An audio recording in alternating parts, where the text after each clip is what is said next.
Okay, let's talk about how to improve the conversion rates on your quiz. If you've been running a quiz for a while, or if you're still building yours and you just want to know some best practices here, let's run through the important elements of how to make sure you're getting the highest possible conversion rate on your quiz. We're going to talk specifically about the quiz itself. There's a lot of external factors like where the traffic is coming from and how big your audience is and things like that that are going to change the conversion rates, also what industry you're in. But these are the things that you can control on your quiz to make sure that you have the highest possible converting quiz. I'm going to run you through some examples because at this point, after working on quizzes for 10 years, I can just intuitively look at quizzes and say, yeah, that's best practice, that one needs some work. And I've picked three that are following best practice. They are different, which I want to point that out, that there's not necessarily just a one size fits all of do exactly this and it's going to work for your use case. There is some iteration that still needs to happen, but let's run through these and I'm going to highlight the commonalities between them that will help you if you are struggling to improve the conversion rate of your quiz. So, first thing is the title. You'll notice I have three quizzes pulled up here. How scalable is your offer is number one. What is your chrono type is number two. And which reusable coffee pod is best for you is number three. Now you'll notice they start with three different words, how, what, and which, but each of them is asking a question to the person taking the quiz. That is the number one thing that I see as the biggest pitfall is you're not asking the person taking the quiz a question. Ask the person taking the quiz a question. So that's number one. Number two is the cover photo. So for this one, because it's a product, it features the product. For this one, it also is featuring the product, but also a person. And then this one is featuring just people. So you're either going to feature people or products or both as your cover photo because that's going to draw the eye in and help people to immediately recognize what's going on. The third thing is the take quiz button. So two of these have it say take quiz. That works great. The third one says unlock my score. So you're either going to have it say take this quiz or you're going to address that person who's taking the quiz directly. So that's a best practice there. And then the fourth thing you'll notice on this cover page here is the short description. Keep it short, 1 or 2 sentences. You'll notice these are all about the same length, 2 sentences. That's best practice. To be honest, most people won't read this. So having it be really long and pushing this button down is actually much worse than having it be too short. So that's that. Now let's get into the questions. I'm purposely not going to tell you how many questions to make. Generally, quizzes have somewhere between 5 and 15 questions, but really it just depends on what you need to know about your customer and what they need to know in order to find their outcome. Now, with these questions, the main thing that you want to think about is what are the questions that my customers have that they don't know they have? Now, let me unpack that because they're a little confusing. What are the things that they are worrying about that's not top of mind? Everybody has worries and things that they're trying to solve in their business, but they might not be actively thinking about it every single second of the day, right? You might ask somebody what's their biggest problem, and they might tell you about the issue of the day, but they're not necessarily thinking about the underlying things that are the challenges for them that are preventing them from finding the solution or getting the thing that they really want.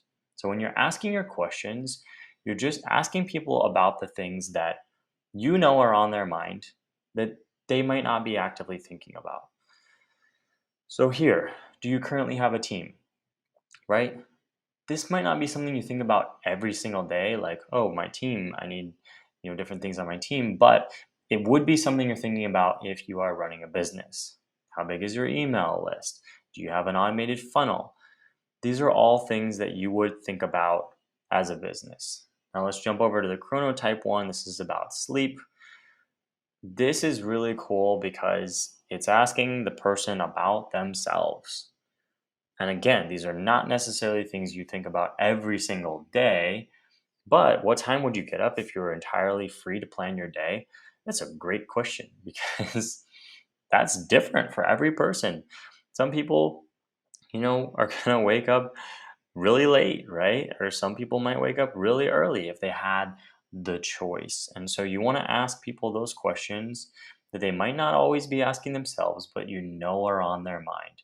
The only way to know that is by talking to your customers. You're going to have to know what it is they're thinking about in order to be able to ask them questions about what they're thinking about, because you can't fake that one. You can't guess. Now, jumping over to the product quiz, it's really the same thing. So again, how important is a great cup of joe to you? Probably not something you think about every day, but an important question if you're thinking about which coffee to buy. How much coffee do you drink? How do you like your coffee? Right? So these are all of these things that have to do with questions. Really just ask people the things that are on their mind that they might not always think about. Now, for the outcome or the opt in form, that is, at the end, we definitely recommend personalizing this. If you don't personalize it, it's going to be the default text, which we do not recommend, and actually you should not use that. It's not a recommendation even. It's just there and it's meant to be changed. It's meant to be personalized to the quiz, and you got to consult your legal professional on what to say on this opt-in form because you are gathering data. But this one here is personalized to the quiz itself, and that's going to increase your conversion rate because it's personal. Now, if we jump over to this other one here, I believe that they did not personalize it, which not our recommendation. Not our recommendation. But I do want to show you the outcome here. Oh no, this one is personalized. Awesome. So it's personalized to the quiz. And again, I'm not endorsing any of these texts.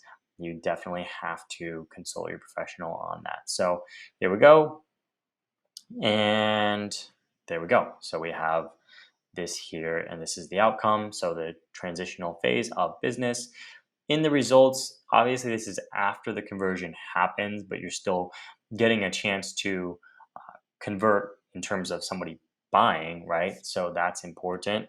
And for this, you really just want to give people a detailed explanation of their outcome. Don't go too long. This is about the right length. Maybe 300-ish words, 2 to 300 for your outcome, and then have some factors that they can follow. All of our templates have really good outcome examples on them, so I'm not going to go too far into detail here. And again, it's not necessarily having to do with the conversion rate. For products, you definitely want to recommend a product or 3 products, depending on the business that you're in. So you can have that here. And that's really it. Those are kind of the best practices. These are 3 really great quizzes. I'll link them below so you can check them out and follow these practices as a way of either increasing the conversion rate of your quiz, or if you're still building one out, these are great practices to follow as you're getting started, because quizzes can be incredibly powerful. The average conversion rate is 40% of people who start taking a quiz end up opting in at the end across our entire portfolio of quizzes. No promises there. Obviously, there's a lot of factors that change that, but that's super, super high. And so these are some of the things that I see that really do make a difference when you're thinking about that conversion rate. So definitely put these into play and you'll increase your conversion rate. Or if you're building one from scratch, these are great practices to follow as you